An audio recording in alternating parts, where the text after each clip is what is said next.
Kita akan menyusuri jejak seorang pahlawan bangsa yang kisahnya terukir abadi di atas tandu. Ini adalah kisah Jenderal Besar Sudirman, seorang prajurit sejati yang memilih hutan dan rimba sebagai medan pertempuran. Bahkan ketika paru-paru Nia sendiri sedang diambang kehancuran.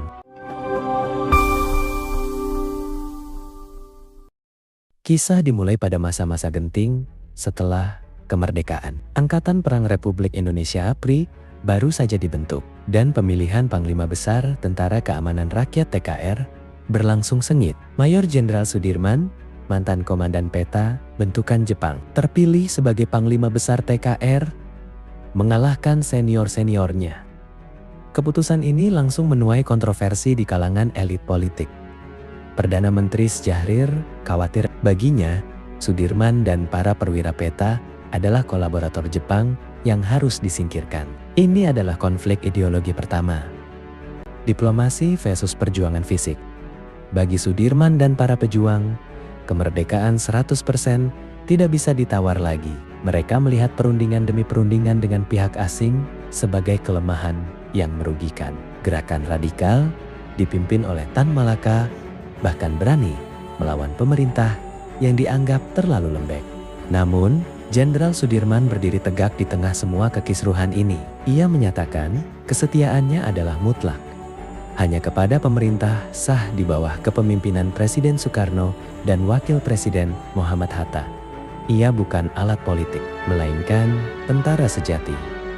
Malam itu, 19 Desember tahun 1948, kabar buruk itu datang. Seluruh saluran komunikasi menuju Yogyakarta terputus. Belanda dengan operasi Kerainya melakukan agresi militer 2 menyerang Yogyakarta, ibu kota Republik, secara mendadak.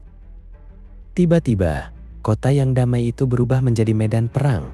Dalam situasi darurat, sidang kabinet sepakat menyerahkan kekuasaan kepada Safruddin, prawira negara di Sumatera, PDRI. Jenderal Sudirman yang saat itu sedang sakit keras, segera datang menghadap Presiden Soekarno untuk memohon sebuah izin yang krusial. Sudirman mendesak, "Saya mohon dengan sangat agar Bapak Presiden keluar dari kota dan masuk ke hutan sesuai rencana. Ikutlah bergerilya bersama kami, Pak." Namun, Presiden Soekarno memiliki pandangan yang berbeda. Presiden menolak dengan tegas, "Engkau seorang prajurit. Tempatmu di medan pertempuran bersama dengan anak buahmu. Tetapi tempatku tidak bisa menjadi tempat pelarian saya. Saya harus tinggal di sini, saya harus tunjukkan, dan saya akan memimpin rakyat di sini." Sudirman tahu risikonya. Kepala presiden bisa dipertaruhkan. Tetapi tekad Bung Karno bulat. Dengan tertangkapnya Soekarno dan Hatta, mandat perjuangan kini sepenuhnya berada di pundak seorang jenderal yang sakit. Sudirman mengambil keputusan yang akan mengubah sejarah. Kita akan tetap melawan, dan saya akan memimpin gerilya dari hutan. Kalau memang ini sudah menjadi tekad, jadikan ini perang gerilya semesta. Inilah yang membedakan Sudirman. Di saat para pemimpin ditangkap dan dipaksa berunding, ia memilih jalan sunyi. Ketika pasukannya menyiapkan tandu, Jenderal Sudirman menolak diperlakukan seperti raja. Tandu itu, katanya, hanya untuk orang sakit. Namun, sang jenderal yang menderita TBC parah itu justru menaiki tandu tersebut bukan sebagai simbol kelemahan, melainkan sebagai simbol perlawanan. Kita lebih mengenal medan di seantero Jawa.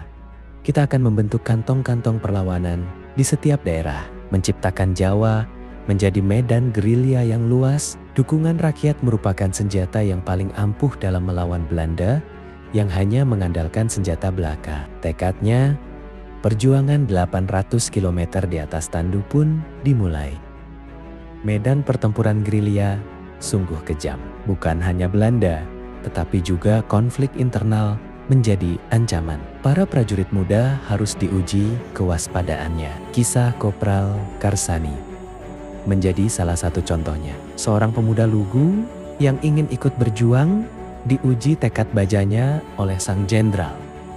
Jenderal Sudirman bertanya, "Karsani, siap kamu mau capek, mau kedinginan, sakit, bahkan mati Karsani menjawab lantang, "Siap, Jenderal." Sementara itu, pasukan harus menghadapi realitas pahit di lapangan. Kediri, yang seharusnya menjadi tempat yang aman, ternyata sudah sangat dekat dengan Belanda. Terjadi penjarahan oleh oknum yang mengaku tentara, menyusahkan rakyat kecil. Bahkan, ada kelompok tentara komunis yang punya presiden sendiri. Jenderal Sudirman harus memimpin perlawanan terhadap musuh dari luar, sekaligus membersihkan barisan dari musuh di dalam. Taktik gerilya Sudirman sangat cerdas. Perang gerilya dengan masuk ke hutan bukanlah lari atau takut dari musuh, tetapi kita berperang dengan cara melakukan serangan, lalu berlari dengan penuh perhitungan, memanfaatkan persenjataan seadanya untuk menguras tenaga musuh. Banyak kejadian di mana Belanda begitu dekat. Pasukan sering bersembunyi di liang-liang sempit, mengandalkan kebesaran Tuhan. Suatu kali, di tengah persembunyiannya di sebuah kampung, pasukan Belanda datang menyergap dan menginterogasi warga. "Di mana kalian sembunyikan Sudirman?" Warga yang loyal pada jenderal mereka memilih untuk diam dan bahkan mempertaruhkan nyawa mereka sendiri. Ini adalah bukti kekuatan perang rakyat semesta. Dalam perjalanan mencari perbekalan, pasukan Kapten Nolai dan Karsani diserang. Karsani terluka parah. Jenderal Sudirman menyaksikan pengorbanan anak buahnya, menyampaikan perenungan terdalamnya di tengah hutan. Ini artinya, kekuatan senjata bukan lagi yang utama. Perang bukan lagi melawan penjajah semata-mata, tetapi melawan kejahatan. Saya yakin dengan izin Allah, meski kita terbatas peluru, meski kita kedinginan seperti sekarang, kelaparan, tapi kita mempunyai niat yang mulia. Kemudian, ia memberikan tawaran yang menusuk hati.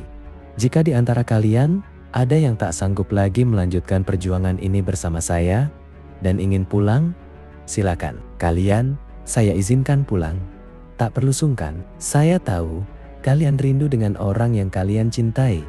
Para prajurit, dipimpin oleh Kapten Nolai, menolak pulang. Mereka memilih mati sebagai pejuang, daripada harus kembali dengan tubuh sehat, meninggalkan jenderal yang sakit keras.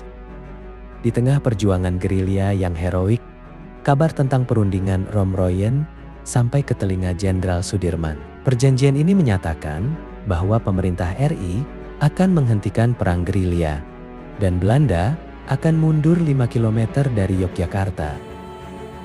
Sudirman murka, sementara kita tetap berjuang, sementara kita membuktikan bahwa angkatan perang Republik ini masih ada dan kuat.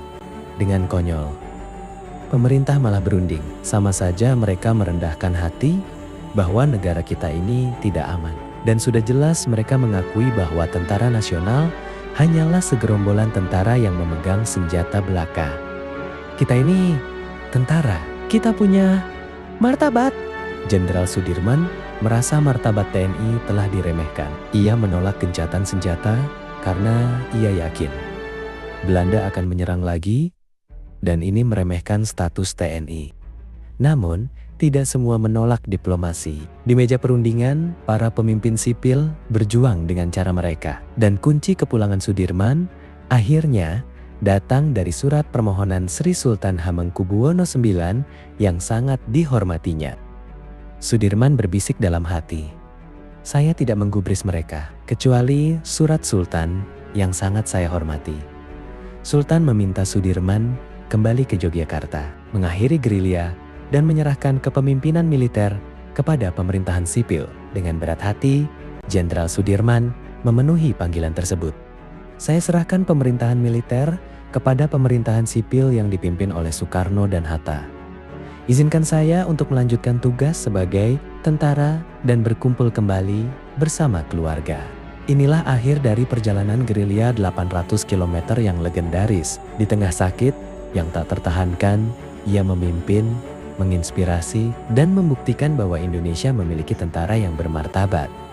Jenderal Sudirman telah mengukir namanya, bukan dengan kemenangan di meja perundingan, tetapi dengan keteguhan hati di atas tandu. Jangan lupa untuk selalu nantikan update kami lainnya, dan jangan lupa untuk tekan tombol like, komen, dan subscribe. Akhir wakalam. Assalamualaikum warahmatullahi wabarakatuh.